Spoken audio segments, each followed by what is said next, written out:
Hello, I'm Chuck McLennan for Buick Know-How. As you can see, we've built a new set, incorporating many design cues from Buick's flagship dealers. You'll see more of the new set as the program continues. Another change is our format, or the look of the video. You'll see this new approach throughout this release. And in addition to our normal Buick technical resources, we'll be tapping into your expertise. We'll be visiting with Buick technicians, either at their dealership or we'll talk right here, the same way we talk to Buick engineers or other GM specialists. With this change, Buick Know-How can cover more than one subject. That means more information for you to use on the job. We also want to feature Buick technicians in Know-How because, frankly, you have the information. You make the repairs, and your success stories can help everyone. By helping you do your job better and faster, comebacks will decrease, and customer satisfaction can only increase. It's a win-win deal. Now, fold in the newest wrinkle, namely technician feedback. Future programs will be tailored to your needs. As an example, we received feedback to cover older model Buicks. So, in this issue, we're going to do just that. Let's get rolling on today's topic, namely engine mechanical. The Know-How crew's first stop was Blackman Buick Olds in Tupelo, Mississippi, where we caught up with Clark Hinson. Clark told us how he diagnoses lower engine noise, gasket removal techniques, timing cover noise, an unusual no start, and supercharger noise, as well as a few other surprises. You'll recall that Clark won first place at the 1996 Buick Best National Competition. Let's listen in on his approach to lower engine noise diagnosis. The first thing I want to do after I've verified the customer's complaint is I want to take the belts off. I want to make sure that the belts or something associated with the belts is not causing the noise. Once I've got both the belts off, then I want to start the engine again and see if the noise is any different.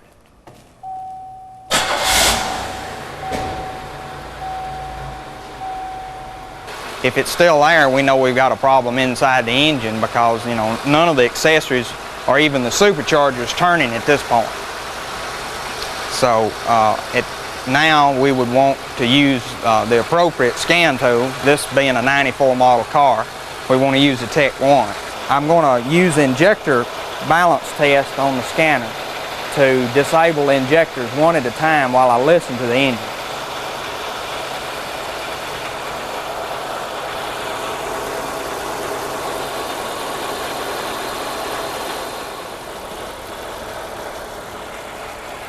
The cylinder that made the largest change in the sound when it was disabled is the cylinder that we need to concentrate on.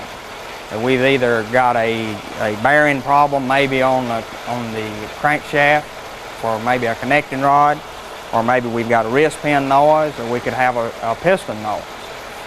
If none of the sound changes stood out as you disable each cylinder one at a time, then you may find that you have a problem with the harmonic balancer. You might want to make sure to grab the outside of that ring while you've got that belt off and make sure that it's tight. If that's okay, then check the bolts holding the torque converter to the flywheel. Make sure they're tight. If they are tight, go ahead and remove them and start the engine again with the torque converter disconnected and see if the noise is gone. If it is, then you probably got a flywheel that's broken or loose. Be sure that if you have to go inside this engine, that instead of using a Scotch-Brite pad or sandpaper or wire brush, that you use a scraper. We want to be sure, or a razor blade. You want to be sure not to leave any of the residue that the Scotch-Brite or the sandpaper would leave. A sharp scraper is the best thing that you can use.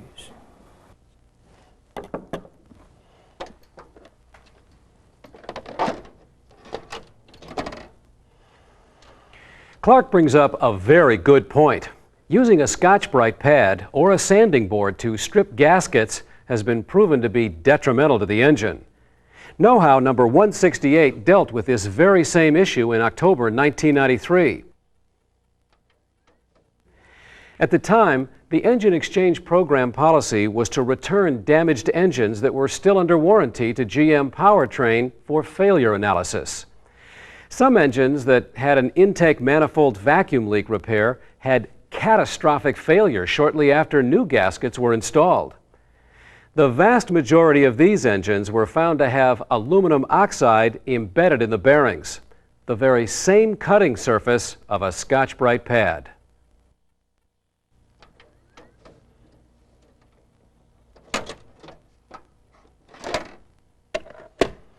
After Know-How 168 was released, the Scotch-Brite pad syndrome subsided. Now, more than 4 years later, the situation has come full circle and we're faced with the Scotch-Brite pad problem again. Let's rejoin Clark where he'll discuss more possibilities for noise sources. A possible noise that you could have coming from the front timing cover is a loose timing chain that's actually rubbing the inside of the cover like this one was. Once you remove the cover and you found out that that's what the problem is, you also need to inspect the tight cover you have. This cover was the original design. It does not have the boss on it like this one does. You'll also notice that this button surface right here is wore down in comparison to the new one. The old type button that this cover used had the nylon type button that actually turned physically against this cover, and over a period of time it wears it down. The new design button and spring has a bearing mounted in the front of it so that when it's installed, there's no movement between the cover and the front of this button. When you replace the timing chain, you need to replace these as a unit.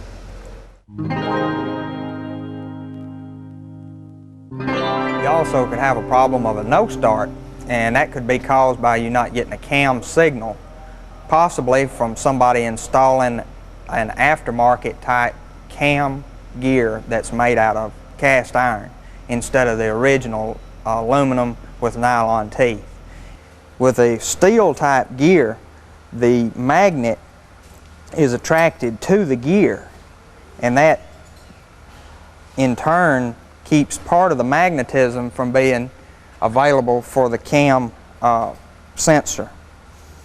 The original type gear over here being aluminum, the magnet is not attracted to it, and the full force of the magnetism can be used to trigger the sensor. You may not be aware of this problem because this steel gear could have been installed months earlier. As the magnet gets weaker with time, it'll eventually get to the point with this steel gear that it won't trigger the cam sensor at all. In that condition, then you're going to be trying to troubleshoot a no start, and you'll find that you're not getting a cam signal, but you don't know why. What you can do is to verify whether or not you have the proper gear is to remove the cam sensor and take a mirror and look through the hole and see the gear and see what type gear you've got. If you've got the steel gear, then you would naturally want to replace it with the factory type. For older cars that did not use a cam sensor, a cast iron gear probably would be okay. However, Clark did tell us that new cast iron gears do not last quite as long as a new factory gear, so there's no real advantage. Stick with original equipment parts.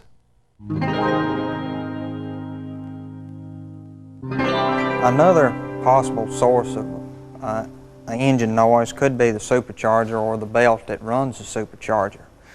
After you've removed the belt, if the noise goes away, it's not necessarily the supercharger. You could have a problem with the belt. You want to inspect it and make sure that there's not any debris built up in the grooves, and make sure the tensioner is properly adjusted for that length belt by noticing the marks on the minimum and the maximum length on the tensioner.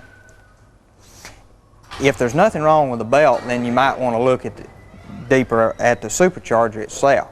This supercharger here has got an excessive amount of slack in the drive mechanism of it, so that as the engine was running, it was rattling back and forth as each cylinder fired, and causing a knocking, rattling type noise. The way we found that is after we removed the belt, naturally you could just rotate the pulley back and forth and feel the slack in it.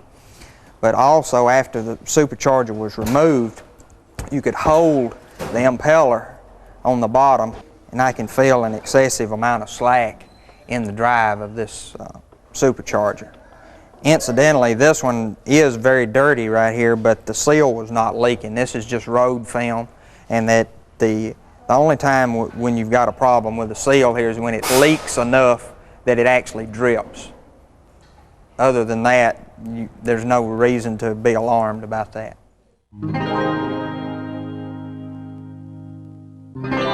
A difficult type of misfire diagnosis is an insulation leak.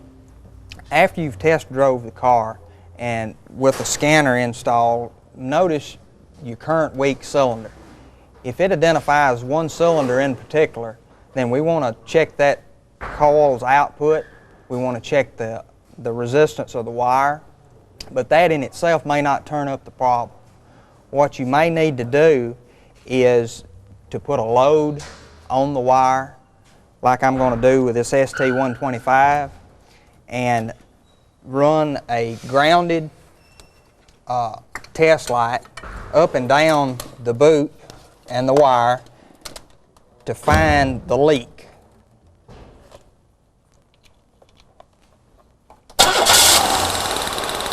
Normally, you wouldn't want to have a spark jump through the boot to your test light.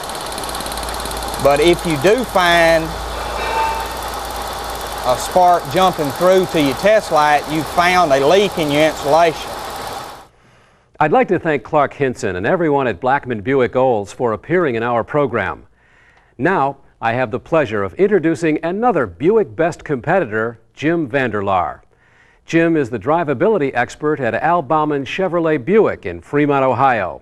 He's also the 1997 Buick Best National Champ. Let's talk with Jim about engine mechanical concerns. Jim has found that some drivability complaints and misfire codes on the 3100 V6 can be caused by sticking valves. What we've come to find on more than one case is that there's varnish buildup on the valve stems themselves. And when I find the deposits on the valves, it's generally in this area right here, and not always all the way around the valve, sometimes just on one side. We figured out that running some top engine cleaner in through the brake hose, I start out with getting the brake hose off and installing a clamp on it. This clamp allows me to clamp it the airflow all the way off, and then regulate it down real slow so that the top engine cleaner can go in just a real little bit at a time. And then crack this open a little bit and watch it till it starts to flow. I watch it as it goes down real slow. You want it to take maybe 15 minutes to put the whole 3/4 of a can through. And then you let it soak for a little while, you come back, you put the rest of it through.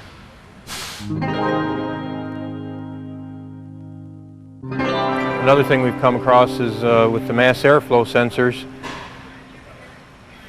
getting debris on the inlet screen. As best as I can tell, what it's usually coming from is that it's got the wrong air filter in it. The air filter may not be installed properly, might be an improper air filter. This style of air filter doesn't give as much problem as some of the other styles that could easily be the wrong size put in and wouldn't be as obvious that it is the wrong size. All it takes is one leaf to lay in there in the mass airflow sensor, and it changes the speed of the air flowing through the rest of the sensor, and the actual amount of air that's going through isn't being measured properly, and it affects the mixture. and they may come to a stop, or next time they start up, that leaf might fall down and lay down in the duct somewhere, and it might run good that time. Next time they start it up, it picks up that leaf and it lays on the screen, and then you got an intermittent drivability problem. Occasionally it's a good idea to check for debris on the mass airflow sensor screen, especially if you've got something that just doesn't make a bit of sense. It's a simple check. You loosen up the clamp, you pry the sensor back out of the way to look at the screen. If there's no debris on the screen inlet, you still should take a look down into the bottom of the air cleaner housing. On the mass airflow style that's built into the throttle body, those have another problem with the debris getting on those there. It's more a real fine coating gets on the actual sensor elements and affects the heat transfer on them, and they'll read incorrect temperatures, kind of throws the calibration off, and those will cause some real strange reliability problems. The first few of those we had a real hard time figuring out what was the matter with them. Jim has also had a few experiences with EVAP system codes. Initially, one code pointed toward an EVAP leak. He used Tech 2 commands to pull a vacuum and then quickly sealed the system. So he tightened the fuel cap to eliminate that as a possibility. The leak was still there, but it leaked at a lower rate. So he used an EVAP pressure station to help him find the leak, but that didn't turn up anything. The cause? I'll let Jim tell you. And what we finally determined it to be was that the car itself, the fuel, everything was warming up after having come into the warm shop. It was like 10, 15 degrees outside, and that vehicle had sat overnight, and it was just, the system was naturally building pressure up as the fuel and everything warmed up. And that made it a little bit difficult to diagnose or to even be able to prove that I fixed it. I was reasonably sure that the gas cap was the problem because it had decreased the rate, the amount of vacuum drop.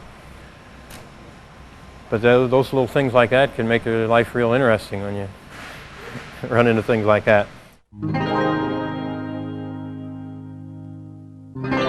Jim's other EVAP system experience also involved the fuel cap on a 97 untethered cap. In this case, his experience eventually led him to the cause, but it took valuable time. Jim removed the fuel cap for a closer inspection and found that the check valve in the center of the cap wasn't seated.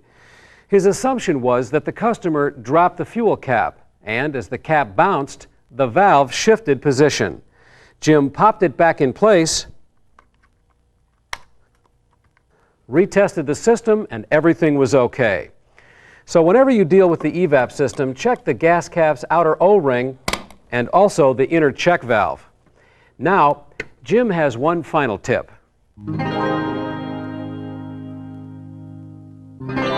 I remember the first time we had a no start on a 3.8 and an 86, I believe it was an 87 Park Avenue. It turned out to be the timing chain. It was rather hard to prove that it was the timing chain. We had spark and we had the fuel injector pulse, had fuel pressure. Compression wasn't all that far out of line, but we started to suspect timing chain and we couldn't prove it by lining up anything. So ended up tearing it down, but before we put it back together, we drew us a little diagram of what the relationship of the parts would be, and we drew it on the inside of this door. You want to have the magnet on the cam gear lined up with the cam sensor hole in the timing cover, and when it's lined up like that, the crankshaft key would be at the 3 o'clock position. Everyone involved with Buick Know-How would like to thank Jim Vanderlaar and Al Bauman Chevrolet Buick, as well as Clark Hinson and Blackman Buick Olds. And thank you for watching, everyone. We really value your input. So, if you have an idea for a future program, just call us here at Know-How headquarters. Now, let's take a sneak preview at something new that we've just created especially for Know-How. I am very privileged to announce the launch of the Know-How Web University. That's right, Know-How is online. Our internet address is buickknowhow.com. Let me show you around. All you need is your social security number and your current dealer number to log on. Our website security is set up so that only a Buick dealership technician can sign on.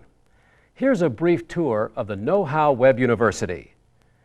Looking down Main Street, on your right is Bulletins and Info. To your left is the Training Mode Theater. Right next door is the Technical Top 10 Diner. The corner gas station is called Service Forum.